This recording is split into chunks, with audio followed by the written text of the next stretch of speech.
Good morning all of you बच्चों। High school में जो धातु वाला चैप्टर हम शुरू किए हैं उसमें आज का टॉपिक है सक्रियता श्रेणी। सक्रियता श्रेणी इसको बोलते हैं एक्टिविटी सीरीज। सक्रियता श्रेणी क्या होती है, ध्यान दीजिए। ये टेबल आपके सामने बनी हुई है। मेरे पास स्पेस नहीं था कि पूरा का पूरा ये यहाँ तक एक ही क्रम में आ जाए, इसलिए हमने क्या किया है, आधा इधर लिख दिया है, आधा उधर लिख दिया है। ध्यान ये दीजिएगा कि ये क्रम से हैं, एक के नीचे एक है। ठीक, जैसे ये पहला है, दूसरा, तीसरा, चौथा, पांचवा, छठवां, सातवां, फिर 8, 9, 10, 11, 12, 13, 14 इस क्रम में है। ध्यान दीजिए। तो देखो, एक्टिविटी सीरीज सक्रियता श्रेणी क्या होती है, तो आप लोग ध्यान दीजिएगा। एक क्रम से हैं, उनको जाने रहिएगा। एक्टिविटी सीरीज क्या है, ये धातुओं की सक्रियता श्रेणी इनको बोलते हैं। धातुओं की क्रियाशीलता का एक ऑर्डर है। ठीक, सक्रियता का, उनकी क्रियाशीलता का एक क्रम, इसको हम सक्रियता श्रेणी बोलते हैं।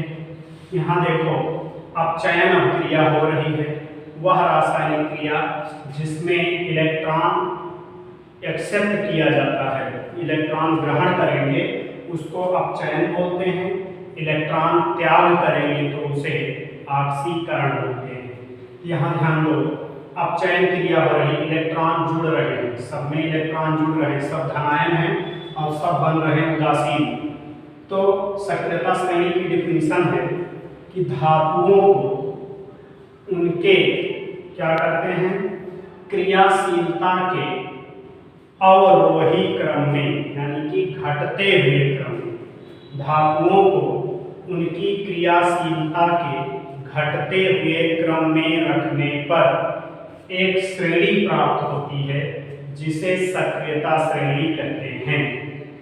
फिर से ध्यान दीजिए, धातुओं को उनकी क्रियाशीलता के घटते क्रम में रखने पर एक श्रेणी प्राप्त होती है जिसे सक्रियता श्रेणी कहते हैं। ध्यान दीजिए, ये अपचयन क्रिया है, ये अपचयन विभव लिखा गया है, इसकी वैल्यू है। अदरवाइज आपको केवल इतना याद रखिए कि लिथियम, पोटेशियम, बेरियम ये एक दूसरे के ऊपर नीचे किस तरीके से हैं, तो आपका काम हो जाएगा। ये मैंने वैल्यू भी लिख दी है कि अगर लिथियम Li प्लस Li में रिडक्शन हो रहा है तो उसमें -3.04 इलेक्ट्रॉन वोल्ट इसका रिडक्शन पोटेंशियल अपचयन विभव होगा।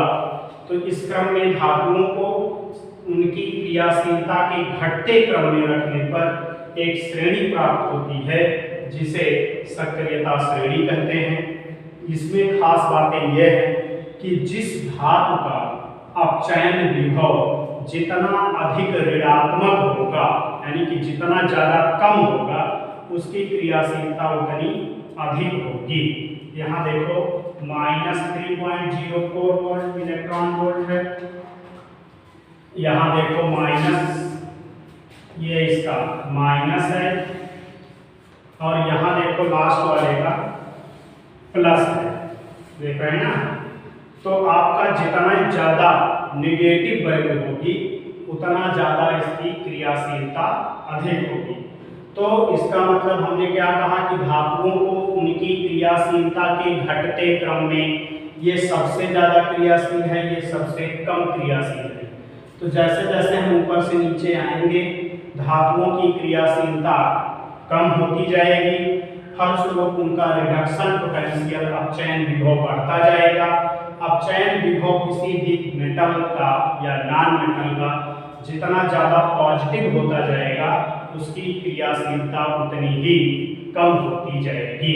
ठीक, तो यहाँ देखो, ये आपका हाइड्रोजन है, इसका रिडक्शन पोटेंशियल है 0,0। देख रहे हैं? तो इसका रिडक्शन पोटेंशियल है 0,0। अब इस एक्टिविटी सीरीज को पढ़ाने का उद्देश्य क्या है? इसमें क्वेश्चन आता है कि निम्न अभिक्रिया संभव है या नहीं। रिएक्शन दे देगा, कहेगा ये क्रिया संभव है कि नहीं है, या फिर आपसे सवाल पूछ लेगा कि आगे इस अभिक्रिया में क्या प्रोडक्ट बनेंगे। तो इस तरीके से तो एक्टिविटी सीरीज की सक्रियता श्रेणी की पहली खास बात क्या है कि धातुओं को उनकी क्रियाशीलता के घटते क्रम में रखा गया। सेकेंड पॉइंट क्या है, जितनी धातुएं हाइड्रोजन से ऊपर हैं, देखो ये सब ये इतनी धातुएं क्या हैं हाइड्रोजन से ऊपर, तो जितनी धातुएं हाइड्रोजन से ऊपर है वो सभी क्या करती हैं, उसके अम्ल से हाइड्रोजन को विस्थापित कर देती हैं। जितनी भी धातुएं हाइड्रोजन से ऊपर होंगी अगर वो रिएक्शन करेगा तो एसिड से उस हाइड्रोजन को रिमूव कर देगी। लेकिन जितनी धातुएं हाइड्रोजन के नीचे दिख रही हैं तो ये हाइड्रोजन को रिमूव नहीं कर पाएंगी। या और कैसे समझ सकते हैं, धातु के लवणीय विलयन से जितनी धातुएं हाइड्रोजन के ऊपर है इनके लवणीय विलयन से हाइड्रोजन विस्थापित हो सकता है, इनके नीचे रखी गई धातुओं के नहीं कर सकती। ठीक, तो देखो इसको आप स्क्रीनशॉट ले लीजिए, जल्दी से स्क्रीनशॉट कर लीजिए, इंपॉर्टेंट है। हाइड्रोजन का मानक अपचयन विभव या अपचयन विभव 0,0 होता है। यही हाइड्रोजन को बेस मान लिया गया है। हाइड्रोजन का जो जितने हाइड्रोजन के ऊपर धातुएं हैं ये निगेटिव अपचयन विभव वाली होती हैं और निगेटिव रिडक्शन पोटेंशियल रखने वाली धातुएं हाइड्रोजन से अधिक क्रियाशील होती हैं, इसलिए ये हाइड्रोजन के को उसके विलयन से विस्थापित कर देती हैं। जबकि हाइड्रोजन के नीचे रखी धातुएं हाइड्रोजन की अपेक्षा कम क्रियाशील होती हैं। कम क्रियाशील होने के कारण ये धातुएं हाइड्रोजन को उसके विलयन से विस्थापित नहीं कर पाती। इसको आप स्क्रीनशॉट ले लीजिए। ठीक, अब देखो ये आप याद रखेंगे कि इस क्रम में रहेंगी। इसके बाद फिर क्या होता है कि हाइड्रोजन का 0,0 होता है। हाइड्रोजन के ऊपर वाले हाइड्रोजन को हटा देंगे, नीचे वाले नहीं हटा पाएंगे।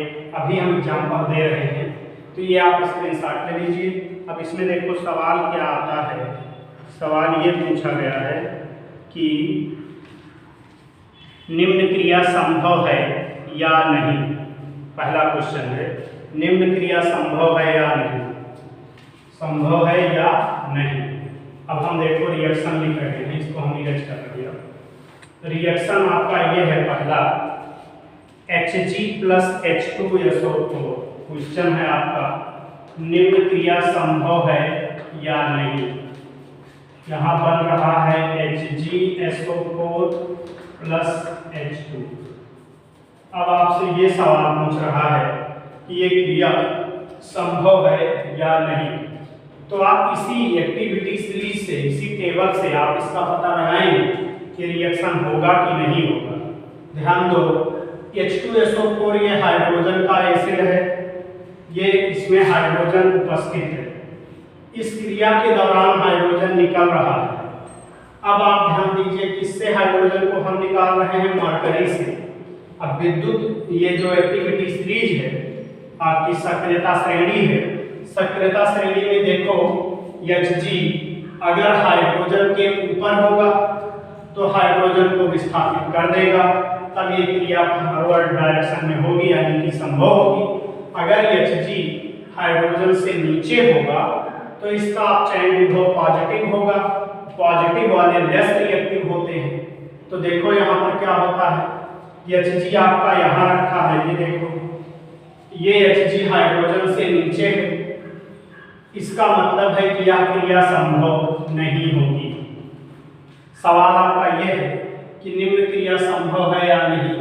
आंसर में क्या लिखेंगे, उपरोक्त दी गई अभिक्रिया संभव नहीं है क्योंकि Hg मरकरी सक्रियता श्रेणी में हाइड्रोजन से नीचे है, अतः यह अम्ल से हाइड्रोजन को विस्थापित नहीं कर सकती। इस कारण से क्रिया संभव नहीं है। ठीक, सवाल नंबर दूसरा देखो, Cu + AgNO3 Cu plus AgNO3 और आगे बन रहा है CuNO3 का ट्वाइस प्लस Ag, CuNO3 का होल ट्वाइस प्लस Ag, ये बन रहा है। ठीक, तो आपको ये पूछ रहा है कि ये क्रिया संभव है या नहीं, संभव है या नहीं। इसी टेबल का प्रयोग करिए। Cu कॉपर है, सिल्वर नाइट्रेट के विलयन से सिल्वर को विस्थापित कर रहे हैं, क्या ये संभव है? अब स्थान देखो, सिल्वर और कॉपर में, और नीचे है कौन, ऊपर है। तो आप ये पाएंगे कि कॉपर का स्थान सिल्वर से ऊपर है। इसका मतलब कि अगर सिल्वर नाइट्रेट सॉल्यूशन को कॉपर के साथ अभिकृत कराते हैं तो सिल्वर अवक्षेपित हो जाएगी। क्यों हो जाएगी? क्योंकि सक्रियता श्रेणी में कॉपर का स्थान सिल्वर से ऊपर है। देख रहे हैं? तो क्या लिखेंगे आप? यह क्रिया संभव है। लिखेंगे दी गई रासायनिक क्रिया संभव है क्योंकि कॉपर का स्थान सक्रियता श्रेणी में सिल्वर से ऊपर है, अतः कॉपर सिल्वर नाइट्रेट विलयन से सिल्वर को विस्थापित कर देगी। सवाल नंबर तीसरा देखो, Mg+H2SO4। तीसरा सवाल है कि निम्न क्रिया संभव है या नहीं। Mg+H2SO4 बन रहा है MgSO4 प्लस H2, ये रिएक्शन है MgSO4 प्लस H2। ये कह रहा कि संभव है कि नहीं। तो आप क्या देखे थे कि यहाँ पर कौन सी धातु थी? मैग्नीशियम। मैग्नीशियम देखो यहाँ है ये, और मैग्नीशियम का अपचयन विभव निगेटिव है, ये भी सही बात। अब मैग्नीशियम बिंदु ये सक्रियता श्रेणी में एक्टिविटी सीरीज में मैग्नीशियम का स्थान हाइड्रोजन के ऊपर है कि नीचे, इसको चेक कर लो। तो H यहाँ पर अवेलेबल है आपका, हाइड्रोजन से ऊपर रखी है कौन सी? मैग्नीशियम धातु। इसका सीधा सा मतलब है कि मैग्नीशियम क्या करेगी? H2SO4 से हाइड्रोजन को विस्थापित कर देगी।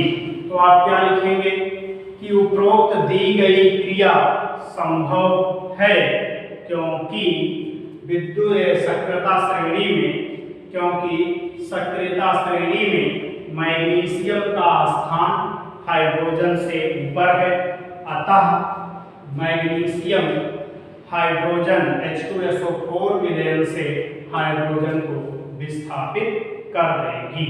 क्या लिखेंगे? उपरोक्त दी गई रासायनिक क्रिया संभव है क्योंकि मैग्नीशियम का स्थान सक्रियता श्रेणी में हाइड्रोजन से ऊपर है, अतः यह धातु H2SO4 विलयन से हाइड्रोजन को विस्थापित कर देगी। ठीक, तो बच्चों इस तरीके से आपके 3 क्वेश्चन आए थे आंसर पेपर में, तो मैंने इसको सॉल्व करा दिया। तो इसी तरीके से इस टेबल को आपको इतना याद रखना है, यहाँ से 2 नंबर के सवाल बनेंगे कि ये क्रिया संभव होगी कि नहीं। जैसे दे दिया कि आयरन है Fe में कॉपर सल्फेट की डाल रहे हैं, तो क्या फेरस सल्फेट की क्रिया का आपस करा रहे हैं, क्या ये क्रिया होगी नहीं होगी। इस तरीके से जो भी क्वेश्चन आते हैं आंसर पेपर से आप लोग सॉल्व करिए, जहां दिक्कत होगी हम बताएंगे। ये आपके 3 क्वेश्चन आंसर पेपर में आए हुए हैं, इसलिए मैंने सॉल्व करा दिया। तो इस सक्रियता श्रेणी की मदद से हम ये इस टाइप के जो क्वेश्चन आते हैं इनको सॉल्व कर ले जाएंगे। ठीक, तो देखो इसी के बाद वाला टॉपिक है आपका मेटल एंड नॉन मेटल किस तरीके से रिएक्ट करते हैं, reaction between metal and non metal. तो जैसे धातु तथा अधातु के मध्य क्रिया, धातु और अधातु के मध्य क्रिया। जैसे देखो एक धातु है सोडियम, अधातु है क्लोरीन, तो इन दोनों के मध्य रिएक्शन होता है। जैसे आपका NaCl नाम का कंपाउंड बना जिसमें सोडियम पॉजिटिव और क्लोरीन पे निगेटिव होता है। हम जानते हैं कि सोडियम का एटॉमिक नंबर 11 होता है तो 2 8 1, क्लोरीन का 17 होता है तो 2 8 7। ऑक्टेट पूरा करने के लिए ये सोडियम अपने बाहर कोष के इलेक्ट्रॉन को क्लोरीन को दे देता है। फलस्वरूप क्या बनते हैं, ये आयनिक कंपाउंड बनते हैं। ध्यान दीजिए, मेटल और नॉन मेटल के रिएक्शन के फलस्वरूप क्या जनरेट होगा, आयनिक कंपाउंड बनेंगे। आयनिक कंपाउंड बनेंगे। आयनिक कंपाउंड क्या होते हैं, ठोस अवस्था में विद्युत के कुचालक, लेकिन जलीय विलयन में विद्युत के सुचालक। ये अत्यंत कठोर और मजबूत होते हैं। और देखिए और क्या होगा, इनमें एक दिशात्मक बंध पाया जाता है। ये कौन सा बॉन्ड है, इलेक्ट्रोवायलेंट बॉन्ड यानी कि विद्युत संयोजी बंध है। तो धातुएं धातुओं के साथ क्रिया क्यों करती हैं, ये आपका सवाल है। तो इसलिए होती है कि धातुओं के पास इलेक्ट्रॉन की अधिकता होती है और अधातुओं के पास इलेक्ट्रॉन की कमी होती है। तो कमी और अधिकता वाले आपस में क्रिया करके कंपाउंड का निर्माण कर लेते हैं, जिससे उनका ऑक्टेट पूरा हो जाता है। तो आप क्या लिखेंगे कि अपना अस्थायित्व प्राप्त करने के लिए, अपना अस्थायित्व बनाने के लिए धातुएं अधातुओं के साथ क्रिया करती हैं, जिनके फलस्वरूप लगभग most of the case ionic compound का निर्माण होता है। आयनिक कंपाउंड ठोस अवस्था में कुचालक, जलीय विलयन में सुचालक, अत्यंत कठोर और मजबूत होंगे। इनमें दिशात्मक बंध होगा, वह बंध वैद्युत संयोजी होगा, क्योंकि इलेक्ट्रॉन के स्थानांतरण के फलस्वरूप जो बंध बनते हैं उनको हम इलेक्ट्रोवायलेंट बॉन्ड यानी कि वैद्युत संयोजी बंध कहते हैं। तो इस तरीके से ये टॉपिक था, इसको आप समझ लिए।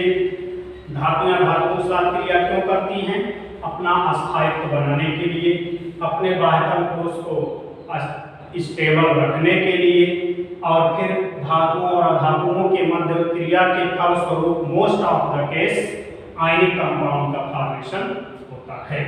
ठीक, तो चलो अब देखिए एक टॉपिक धातुकर्ण।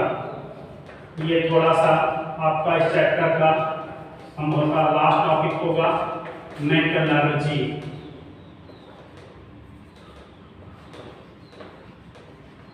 मेटलर्जी, धातुकर्ण। धातुकर्ण क्या होता है, इसके कौन कौन से स्टेप हैं, किस तरीके से हम अयस्कों से धातुओं की प्राप्ति करते हैं, ये चीजें आप यहाँ पढ़ेंगे। तो धातुकर्ण क्या होता है, अयस्क से शुद्ध धातु प्राप्त करने की क्रिया, अयस्क से शुद्ध धातु प्राप्त करने की क्रिया को धातुकर्ण कहते हैं। अयस्क से शुद्ध धातु प्राप्त करने की क्रिया को धातुकर्ण कहते हैं।